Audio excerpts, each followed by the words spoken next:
Hello and welcome to Exam Sastras. Today we'll discuss about the current affairs of 1st and 2nd of November 2025.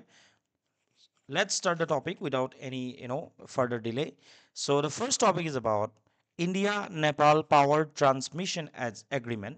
ঠিক আছে India আৰু নেপালৰ মাজত এটা power ট্ৰান্সমিশ্যনক লৈ বিদ্যুৎ শক্তি ট্ৰান্সমিশ্যনক লৈ পেলাই এটা এগ্ৰিমেণ্ট কৰা গৈছে সেইটো ৰিলেটেড নিউজ আহিছিলে চ' কণ্টেক্সটো আমি অলৰেডি মই কৈছোৱে যে India and Nepal sign for two major agreements to build new capacity cross border power transmission corridors ঠিক আছে যিটো শক্তি সংচালন কৰিডৰ বুলি আমি ক'ব পাৰোঁ চ' সেই এটা তোমাৰ high capacity cross border power transmission corridor এটা ঠিক আছে এটা নিৰ্মাণৰ কাৰণে চ' দুখন এগ্ৰিমেণ্ট ইণ্ডিয়াই কি কৰিছে চাইন কৰিছে ইণ্ডিয়া আৰু নেপালে চ' এই এগ্ৰিমেণ্ট যি দুখন আছে দিছ এগ্ৰিমেণ্টছ ৱেৰ চাইনড between India's power grid and Nepal Electricity Authority, that is NEA, to form two joint venture companies, one in each country. কি হ'ব যে আমাৰ পাৱাৰ গ্ৰিডৰ কথা চবেই জানা আৰু Nepal electricity authority that is NEA এই দুটা অৰ্গেনাইজেশ্যনৰ মাজত এই মানে চুক্তিখন চাইন হৈছে অ'কে পাৱাৰ ট্ৰান্সমিশ্যন কৰিডৰ মানে নিৰ্মাণ কৰিবৰ কাৰণে আৰু যাৰ জৰিয়তে দুটা জইণ্ট ভেঞ্চাৰ কোম্পানী ষ্টাৰ্ট কৰিব এটা হ'ব আমাৰ ইণ্ডিয়াত এটা হ'ব ক'ত নেপালত ঠিক আছে so' power grid corporation of India limited power grid shortly is a Maharatna public sector enterprise ইণ্ডিয়াৰ যিমানটা মহাৰত্না কোম্পেনীজ আছে তাৰ ভিতৰত অন্যতম কোনটো হয় এই পাৱাৰ গ্ৰিডটো হয় and operating under the administrative control of India's ministry of power যিয়ে পাৱাৰ গ্ৰিড যোনটো অৰ্গেনাইজেশ্যন ঠিক আছে যেটো মানে ফুল ফৰ্মটো হৈছে power grid corporation of India limited এই পাৱাৰ গ্ৰিড এটা মহাৰত্ন কোম্পানী হয় মনত ৰাখিবা ঠিক আছে মহাৰত্ন পাব্লিক ছেক্টৰ এণ্টাৰপ্ৰাইজ হয় আৰু যিয়ে মিনিষ্ট্ৰী অফ পাৱাৰৰ আণ্ডাৰত কি কৰে ইয়াৰ অপাৰেশ্যনছ কৰে ঠিক আছে The joint ventures will facilitate the construction of two 40 kV double circuit transmission lines ঠিক আছে এটা থাকিব তোমাৰ ইনুৱাৰা Nepal and new Purnia India চ' নেপাল আৰু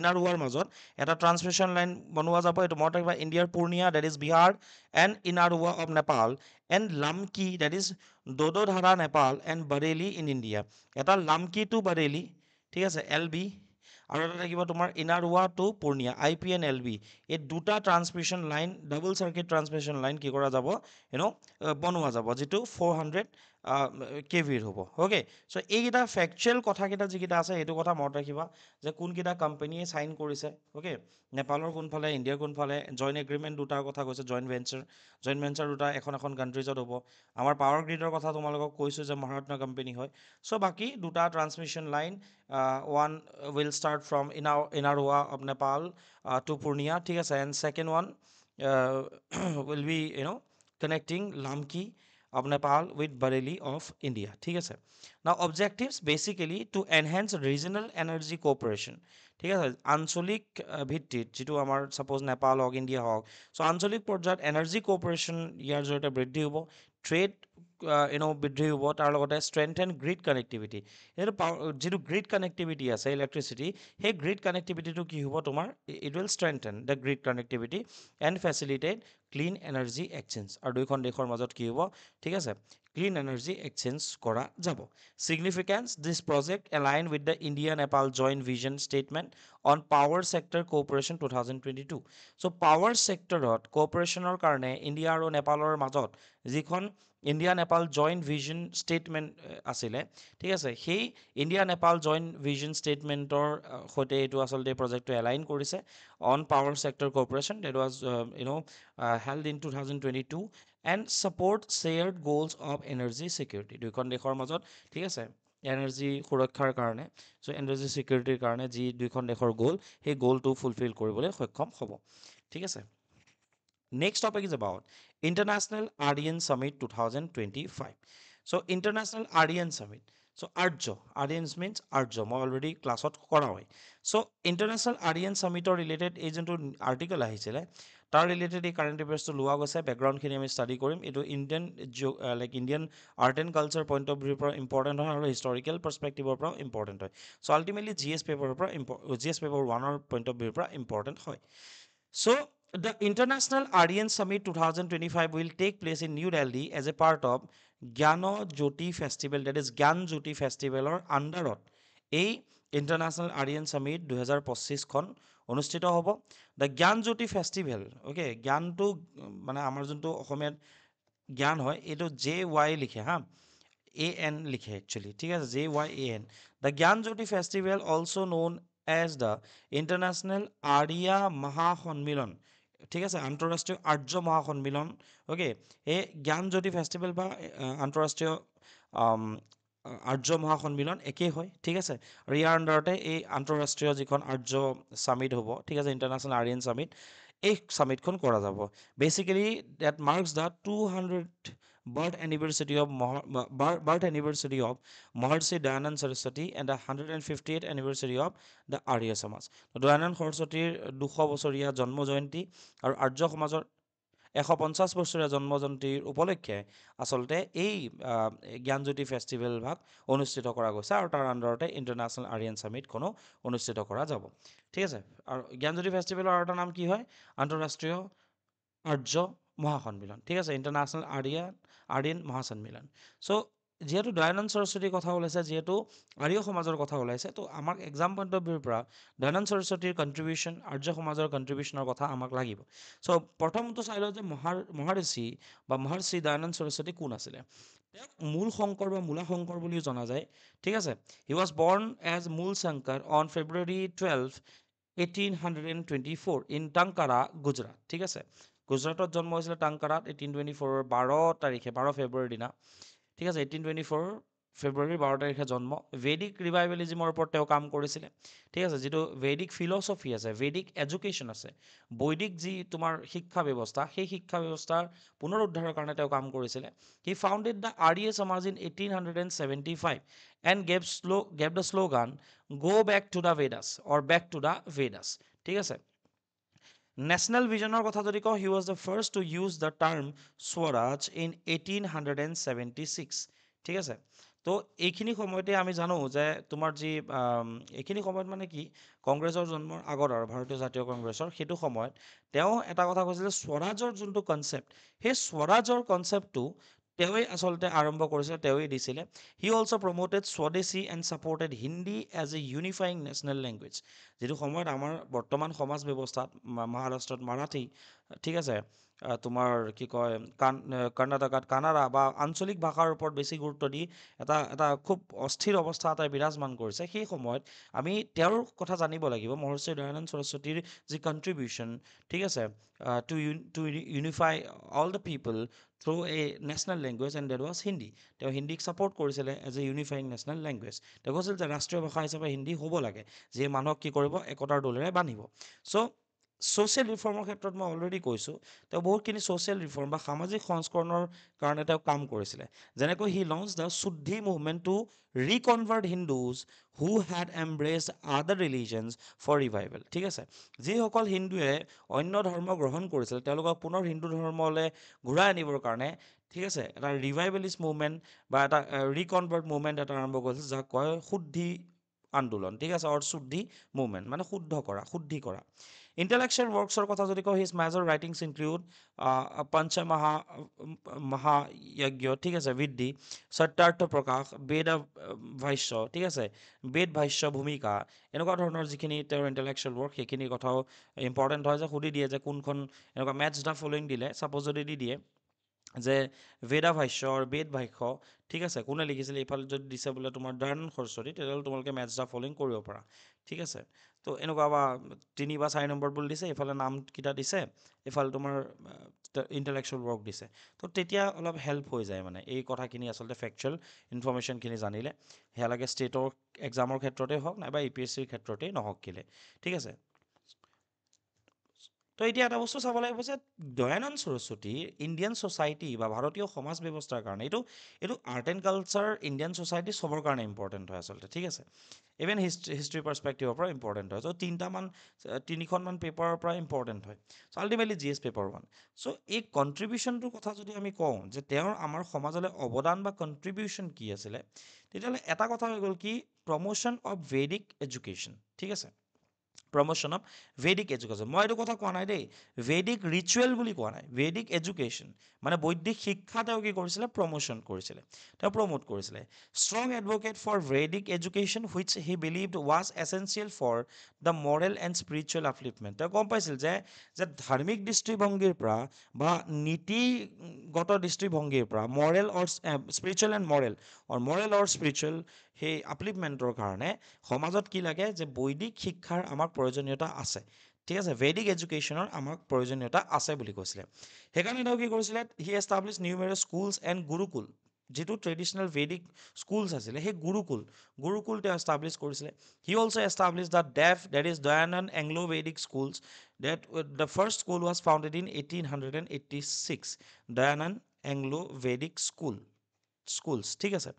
The first DAP school was founded in Lahore, present day Pakistan, with Mahatma Hansraj as the headmaster, ঠিক আছে। চ' প্ৰথমখন dep school তেওঁ ক'ত মানে স্থাপন কৰিছিলে, লাহোৰত স্থাপন কৰিছিলে।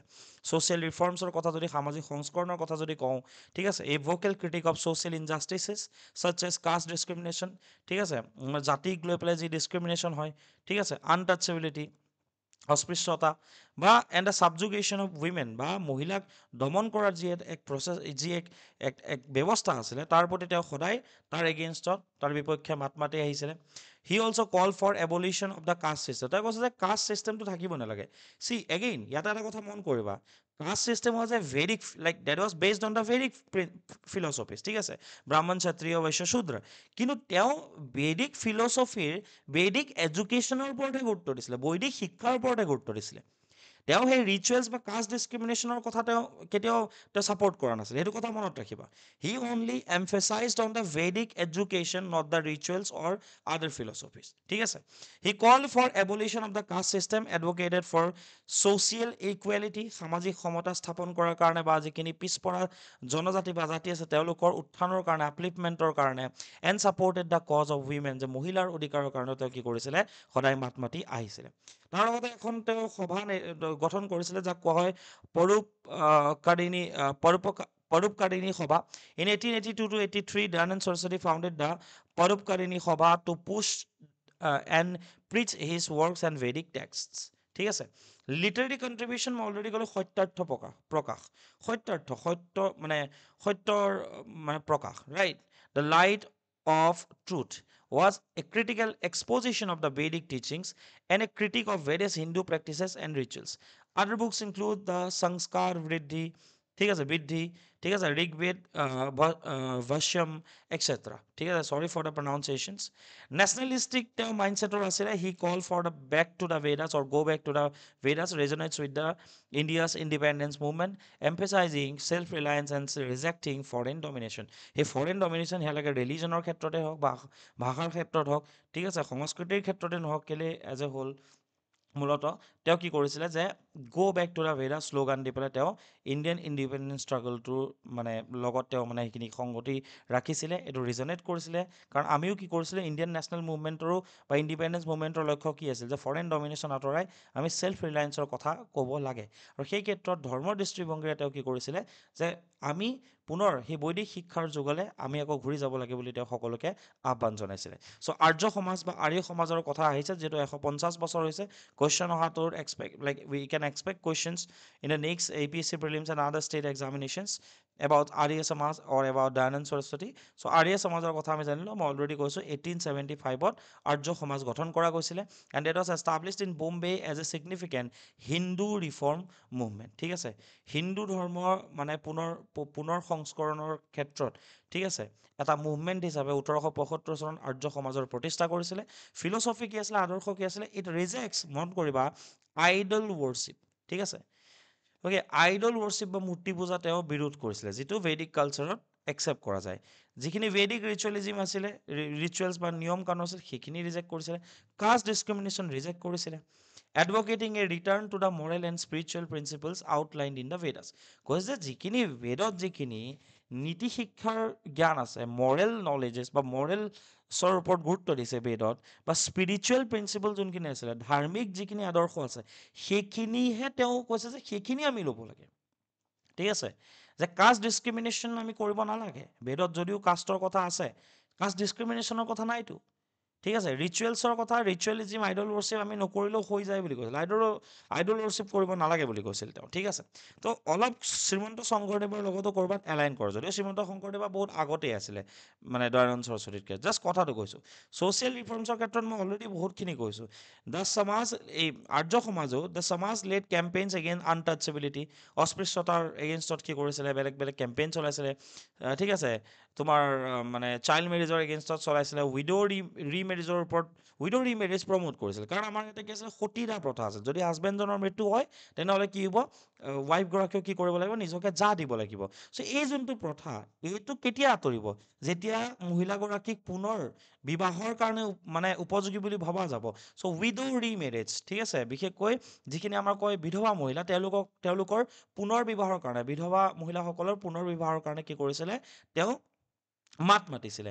আৰু ফিমেল এডুকেশ্যন বা মহিলা শিক্ষাৰ, মহিলা সবলীকৰণৰ ক্ষেত্ৰতে তেওঁ মাত মাতিছিলে। চ' ছ'চিয়েল ৰিফৰ্মৰ পৰা তেওঁ হওক, আৰ্য সমাজৰ যোগেদি হওক, ঠিক আছে, বা আৰ্য সমাজৰ ফালৰ পৰাই যেনেকৈ নহওক কেলে তেওঁতো জড়িত আছিলে। চ' আৰ্য সমাজে কাম কৰিছিলে। Legacy, leaders like Mahatma Hansraj, who was the headmaster of the first Dayanand Anglo-Vedic school uh, established in Lahore, present-day Pakistan, and Lala Lajpat Rai established the network of Dayanand Anglo-Vedic schools to combine modern Western education with traditional Vedic values. ঠিক আছে, চ' এই মহাত্মা হান্সৰাজ হওক, লালা লাজপত ৰায় হওক, তেওঁলোকে কি কৰিছিলে, এই dep স্কুলৰ যোনটো নেটৱৰ্ক, এই নেটৱৰ্কটো ইউজ কৰি পেলাই ট্ৰেডিশ্যনেল ভেদিক ৰিচুৱেলছ বা ভেদিক ভেলিউজ যোনখিনি আছে, বৈদিক আদৰ্শ যোনখিনি আছিলে, সেইখিনিৰ লগত মানে মানে কি কয়, সংমিশ্ৰণ কৰি কেনেকৈ পশ্চিমীয়া যি এক তোমাৰ শিক্ষা ছাত্ৰ ছাত্ৰীসকলক দিব পাৰি, তাৰ ওপৰতো তেওঁ কি কৰিছিলে, গুৰুত্ব দিছিলে। আৰু অলৰেডি ক'লো 1886ত প্ৰথমখন ডেপ স্কুল আৰম্ভ কৰা গৈছিলে in Lahore, now Pakistan. That is all about the topic. ঠিক আছে, the next topic is about Amazon face project. ঠিক আছে, মনত ৰাখিবা এমেজন ফেচ প্ৰজেক্ট সুধি দিব পাৰে। So' ahead of COP30, that is Conference of Party 30 in Belém, Brazil summit near Manaus stimulates carbon dioxide rich atmosphere to study how the Amazon rainforest adapts to rising carbon levels, বা যিটো আমি গম পাওঁ যে কাৰ্বনৰ concentration বা লেভেলছটো বৰ্তমান কি হৈছে, বৃদ্ধি পাইছে। আৰু সেইকাৰণে কি কৰিছে, তোমাৰ এই এমেজন যিখন ৰেইন ফৰেষ্ট আছে চাউথ আমেৰিকাত, এই এমেজন ৰেইন ফৰেষ্টৰ ছাইডত, ঠিক আছে, মানে ইনঅৰ্গেনিক ৱেত কি কৰিছে, তোমাৰ কাৰ্বন কনচেনট্ৰেশ্যনটো বৃদ্ধি কৰিছে। কাৰ্বন কনচেনট্ৰেশ্যনটো বৃদ্ধি কৰাৰ জৰিয়তে কি হৈ গৈছে, আল্টিমেটলি চাইছে যে এমেজন ৰেইন ফৰেষ্টখনে কেনেকৈ ৰিয়েক্ট কৰিব পাৰে। ঠিক আছে, okay, so just hang for 1 minute.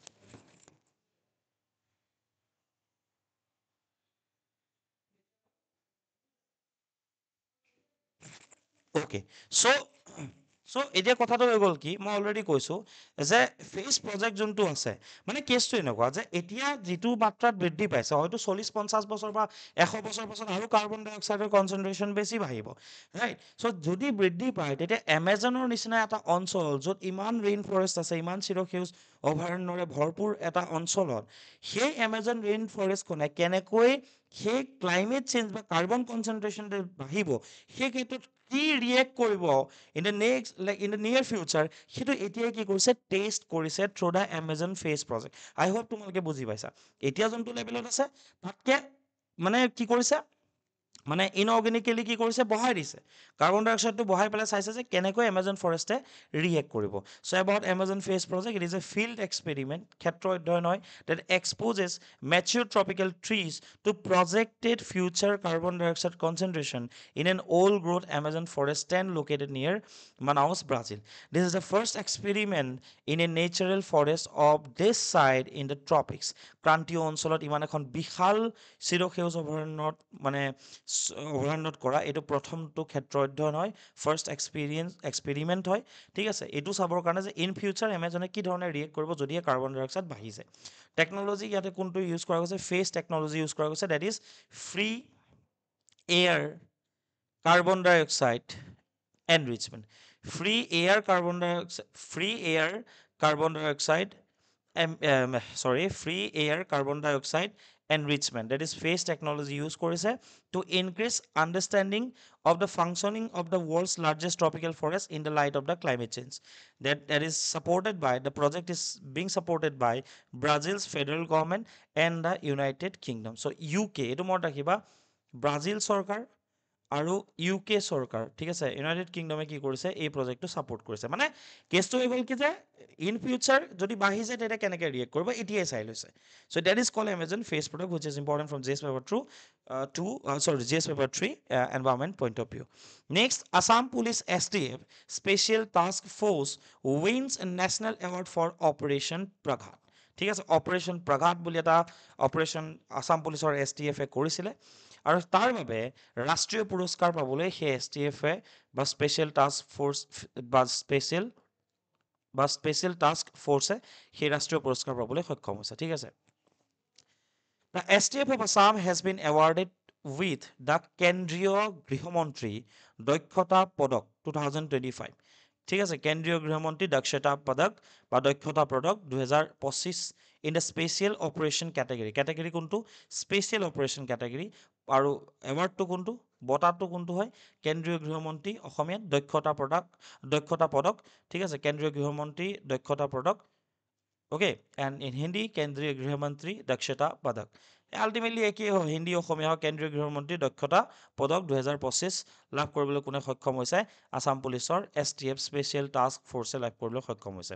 Basically special কেটেগৰীত পাইছে for its role in operation Praghat. অপাৰেশ্যনটোৰ নাম মনত ৰাখিবা, প্ৰঘাত হয়। ঠিক আছে, operation Praghat was a focused mission that successfully dismantled a jihadi network inside Assam through intelligence driven operation.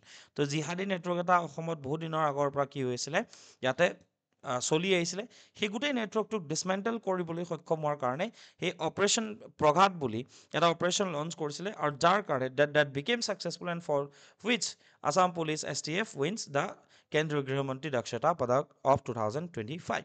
Senior IGP Dr. Partho Harati Mohanta sir of STF Assam is among the officers honored. The award is approved by the Ministry of Home Affairs. কাৰণ গৃহমন্ত্ৰী হয়, চ' home এফেয়াৰ্ছে দিব। ঠিক আছে, গৃহ মন্ত্ৰালয়ৰ পৰা দিছে। মানে কি এলিমেণ্টছ চোৱা, এইটো কিয় ইম্পৰ্টেণ্ট হয়। ঠিক আছে, আমি ক'ত ক'ত ইউজ কৰিব পাৰোঁ। প্ৰথম কথা, গভৰ্নেন্স আৰু ইণ্টাৰনেল ছিকিউৰিটি পইণ্ট অফ ভিউৰ পৰা এই টপিকটোক যদি চাওঁ, ঠিক আছে, আভ্যন্তৰীণ সুৰক্ষা, যে ইণ্টাৰনেল ছিকিউৰিটি এখন পেপাৰ হয়, বাট মই যদি কওঁ যে গভৰ্নেন্স বা ইণ্টাৰনেল ছিকিউৰিটি পইণ্ট অফ ভিউৰ পৰা যদি চাওঁ, এই যিটো এৱাৰ্ড হয় আচলতে কি ডেমনষ্ট্ৰেট কৰে, বা এই গোটেই বস্তুখিনি এই demonstrates effectiveness of the state police or paramilitary forces in counter-terror operations and the role of intelligence in internal security. যে কেনেকৈ ইণ্টেলিজেঞ্চ ইউজ কৰি পেলাই, ঠিক আছে, আভ্যন্তৰীণ সুৰক্ষাৰ ৰক্ষণাবেক্ষণৰ ওপৰত কাম কৰে, ঠিক আছে, পেৰামিলিটাৰী বা পুলিচ ফ'ৰ্চে, বা কাউণ্টাৰ টেৰৰ অপাৰেশ্যনছ কেনেকৈ কৰে, আৰু কেনেকৈ আমাৰ পুলিচ প্ৰশাসন ইমান ইফেক্টিভ যে হৈছে, সেই কথাটো আমি ইয়াৰ পৰা গম পাওঁ। Highlights the significance of awards and recognition in promoting professionalism, moral and accountability in law enforcement.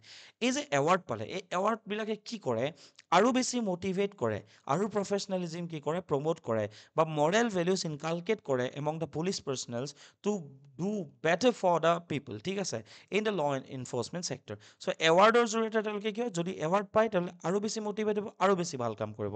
It also reflects on Assam's strategic importance in counter-insurgency and northeastern security architecture.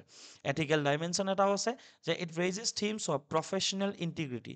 Professional integrity এটা কেনেকৈ বৰ্তাই ৰাখিব লাগে, সাহস, courage, বা সাহস আৰু public ছাৰ্ভিচৰ প্ৰতি devotion towards public service in law enforcement agencies. ঠিক আছে, এই গোটেইখিনি বস্তু কেনেকৈ এই পুলিচ পাৰ্চনেলছখিনি they are courageous, how they are professionally how they maintain the professional integrity and public serviceৰ প্ৰতি তেওঁলোকৰ যোনটো dedication towards the public service, ঠিক আছে, ইয়াৰ জৰিয়তে কি হয়, প্ৰকাশ পায়। It connects ethics of leadership in conflict situations and the role of institutional incentives in promoting operational excellence. ঠিক আছে, নাও যিহেতু আমাৰ STFৰ কথা ওলাইছে, এইটো আমি জানিব লাগিব, কাৰণ কুৱেশ্যন সুধিব পাৰে STFৰ ওপৰত, মেইনছ অৰিয়েণ্টেড কুৱেশ্যনো সুধিব পাৰে, আৰু প্ৰিলিমছ অৰিয়েণ্টেড বা ষ্টেট গভৰ্ণমেণ্টৰ কিছুমান ফেকচুৱেল কথাও সুধি দিব পাৰে। চোৱা, STF বা স্পেচিয়েল টাস্ক ফ'ৰ্চ যোনটো আছিলে, Assam was conceived to be an elite force of Assam police Assam Police এটা elite force হয় with profession acumen in respect of precision, operation, fitness, quality investigation, orientation, and expertise on technical gadgets to perform exceptionally dangerous high-risk counter-terrorism operations that fall outside of the abilities of district police. The district policeৰ abilityৰ বাহিৰত যদি counter-terrorism operation কৰিব লগা হয় যদিহে ঠিক আছে মানে তোমাৰ কি কয় হাই ৰিস্ক বা ডেঞ্জাৰাছ যদি এটা অপাৰেশ্যন কৰিব লগা হয় তেতিয়াহ'লে কোন যায় স্পেচিয়েল টাস্ক ফ'ৰ্চ যায় the mandate of the S T F is to conduct investigation of extremist terrorist related cases of complicated nature ঠিক আছে নেচাৰ এক্সট্ৰিমিষ্টৰ ৰিলেটেড কেছ হওক টেৰৰিষ্টৰ সন্ত্ৰাসবাদীৰ লগত জড়িত কেছ যদি হয় তাৰ ৰিলেটেড ইনভেষ্টিগেশ্যন কোনে কৰিব এছ টি এফে কৰিব যিটো আমি এই জিহাদী নেটৱৰ্কটো ডিছমেণ্টেল কৰাৰ ক্ষেত্ৰতো দেখা পাইছিলোঁ focus on the organise crime in addition to terrorist organisation has been an objective of the S T F কেৱল এণ্টি টেৰৰ বা তোমাৰ এণ্টি টেৰৰ বা হাই ৰিস্ক বা ডেঞ্জাৰাছ অপাৰেশ্যনছবোৰে নহয় বিশেষকৈ এণ্টি টেৰৰৰ কাৰণে কাম কৰে এণ্টি টেৰৰ অপাৰেশ্যনছৰ বাহিৰে তেওঁলোকে অৰ্গেনাইজ ক্ৰাইমছ মানে নাইকিয়া কৰাৰ কাৰণেও কাম কৰে না what are the organise crimes organise crime মানে কি হ'ব পাৰে যেনেকৈ এই যে ধন দাবী যে কৰে এক্সটৰ্চন কৰে এণ্ড ৰেকেটাৰিং হ'ব পাৰে মানি লণ্ড্ৰিং কৰে চাইবাৰ ক্ৰাইম হ'ব পাৰে কাউণ্টাৰ ফিটিং হ'ব পাৰে এনভাইৰমেণ্টেল ক্ৰাইম ঠিক আছে আৰ্মছ স্মাগলিং যদি কৰে আৰ্মছৰ মানে অস্ত্ৰ সৰবৰাহ যদি কোনোবাই কৰিছে হিউমেন ট্ৰেফিকিং বা ড্ৰাগ ট্ৰেফিকিং এইবোৰ কি হয় অৰ্গেনাইজ ক্ৰাইম হয় চ' অৰ্গেনাইজ ক্ৰাইম ৰিলেটেড কেছো কোনে ডিল কৰে স্পেচিয়েল টাস্ক ফ'ৰ্চে ডিল কৰে ঠিক আছে the STF is headed by a senior police officer of the rank of Inspector General of Police মানে IG ৰেংকৰ এজন অফিচাৰেহে কি কৰিব পাৰে ইয়াৰ এই STFটো মানে নেতৃত্ব দিব পাৰে ঠিক আছে headed by a IG of Police that is an IGP ঠিক আছে by by an officer of the rank of IGP assisted by one additional SP তেওঁৰ লগত কোন থাকিব এজন এডিশ্যনেল ঠিক আছে এজন এডিশ্যনেল SP থাকিব ঠিক আছে the STF comprises of the operation cell ইয়াত কি কি থাকে এটা অপাৰেশ্যন চেল থাকিব যোনে অপাৰেশ্যন কৰিব ইনভেষ্টিগেশ্যন চেল থাকিব টেকন'লজিৰ কাৰণে টেক চেল এটা থাকিব যোনে চাৰ্ভিলেঞ্চ কৰিব চাৰ্ভিলেঞ্চ চেল থাকিব আৰু লজিষ্টিক্স চেল এটা থাকিব ঠিক আছে and the STF police station ইয়াত থাকিব চ' STF পুলিচ ষ্টেচনৰো ইয়াত কি আছে মাহাত্ব আছে ঠিক আছে STF পুলিচ ষ্টেচন যোনটো হয় এই STF পুলিচ ষ্টেচন কেতিয়া বনোৱা হ'ল 2008 চনৰ 4 অক্টোবৰত প্ৰথমটো ঠিক আছে the STF police station was notified ঠিক আছে STF police police station notify কৰা গ'ল 4 অক্টোবৰ 2008ত এটা নটিফিকেশ্যন দি গভৰ্ণমেণ্টৰ ফালৰ পৰা with headquarters at the office of the IGP এই যিজন STFৰ IGP থাকিব তাতে কি হৈ যাব পুলিচ ষ্টেচনটো মানে বনোৱা যাব functioning under the control of the DGP director general of police at Guwahati with jurisdiction throughout the state of Assam যাৰ এই STF পুলিচ ষ্টেচনৰ জুৰিছডিকশ্যন ক'ত থাকিব তেওঁলোকৰ কোনটো অঞ্চলত তেওঁলোকে ইনভেষ্টিগেশ্যন কৰিব পাৰিব গোটেই অসমত কৰিব পাৰিব কিহৰ ক্ষেত্ৰত for the purposes of terrorist activities including those sponsored from outside যদি ক'ৰবাত বোলে চীন বা বেলেগ দেশৰ পৰা বোলে বা অসমৰ বাহিৰৰ পৰা বোলে টেৰিষ্ট এক্টিভিটি কোনোবাই ফাণ্ড কৰিছে তেতিয়াহ'লে সেই মিছনো তেওঁলোকে কৰিব অৰ্গেনাইজ ক্ৰাইমৰ ক্ষেত্ৰত কাম কৰিব নিৰ্মূল কৰিবৰ কাৰণে organise crime offences against state including ৱেজিং or attempt two ways war or এবেথিং ৱেজিং of war ছেডিশ্যন দেশদ্ৰোহ against the government of India যদি এনেকুৱা কেছ হয় তেতিয়াও STFে হেণ্ডেল কৰিব ঠিক আছে terrorist activities organise crimes sedition cyber crime prejudicial to internal and national security যদিহে ৰাষ্ট্ৰীয় পৰ্যায়ত বা আন্তঃৰাষ্ট্ৰীয় পৰ্যায়ত ঠিক আছে মানে ৰাষ্ট্ৰীয় পৰ্যায়ত হওক বা তোমাৰ আভ্যন্তৰীণ পৰ্যায়ত যদি কেনেবাকৈ চাইবাৰ ক্ৰাইম হৈছে ঠিক আছে সেই চাইবাৰ ক্ৰাইমৰ ৰিলেটেড কেছো কোনে ডিল কৰিব STF পুলিচ ষ্টেচনে ডিল কৰিব any other particular offences of class of offenses that may be specified by the state government ঠিক আছে চ' ষ্টেট গভৰ্ণমেণ্টে টাইম টু টাইম যেতিয়া অফেন্সেছবোৰ স্পেচিফাই কৰে তেনেকুৱা যিকোনো ধৰণৰ যি টাস্ক থাকে তেওঁলোকে ল'ব পাৰিব ঠিক আছে চ' স্পেচিয়েল অপাৰেশ্যন কেটেগৰীত অসম পুলিচৰ STF অফ আছাম পুলিচে কি পাবলৈ সক্ষম হৈছে কেন্দ্ৰীয় গৃহমন্ত্ৰী দক্ষতা পদক 2025 পাবলৈ সক্ষম হৈছে ফৰ দ্য অপাৰেশ্যন প্ৰঘাত ঠিক আছে এই operation that was launched to dismantle a jihadi network. So that was all about the analysis. That's all for today's session. Thank you for attending the session. Keep watching Exam Sastras. Thank you, everyone.